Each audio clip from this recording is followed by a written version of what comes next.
Rëmbim, kërcënim dhe iluzion imperial, dështimi i radhës si Donald Trump.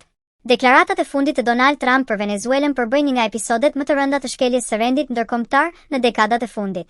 Kërcënimet e drejtpërdrejta ndaj Delcy Rodriguez, pas një operacioni të pretenduar amerikan që çoi në kapin e presidentit Nicolas Maduro, nuk janë as diplomaci dhe as siguri kombëtare.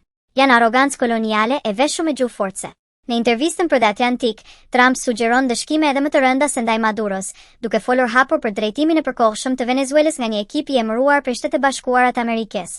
Kjo nuk është gjë tjetër veç se mohim i sovranitetit, shkelje e kartës Okbës dhe një precedent i rrezikshëm për rendin global. Venezuela nuk është koloni. Venezuela është republikë sovrane dhe e lirë. Asnjë fushie e jashtme nuk ka të drejtë të rëmbej, ndëshkoj apo diktoj se si duhet të udhëhiqet një vend. Pretendimi se më keq se kaq nuk mund të shkojë është cinik. Ai ignoron faktin se ndryshimi i regjimit me forcë ka prodhuar kudo vetëm kaos, varfëri dhe gjakderdhje. Nafta si motiv i vërtet. Premtimet për rikthimin e investimeve amerikane në sektorin energjetik zbulojnë thelbin, rezervat gjigante të naftës.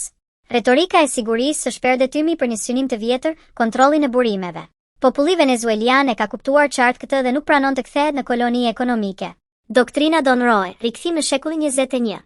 Kur Trump e quan politikën e tij një version të ri të doktrinës Monroe, madje me emërtim grotesk, ai pranon publikisht rikthimin e imperializmit.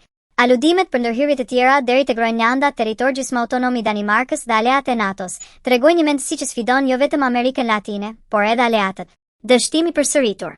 Kjo lëvizje nuk e forcon Amerikën, e izolon. Nuk sjell stabilitet, e minon atë. Nuk ndërton rend, e rënon.